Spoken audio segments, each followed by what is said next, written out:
gädda. Ja. En gädda. Ska du inte upp den? Ja, jag ska bara låta den bli lite trött först. Har mjölksyra i hela kan spruta ut genom gälarna.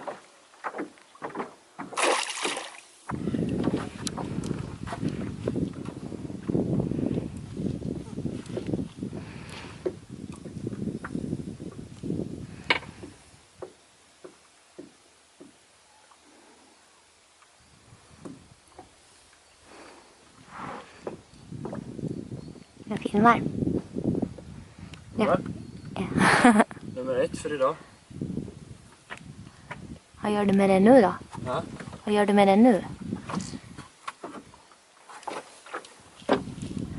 Låt mig simma tillbaka.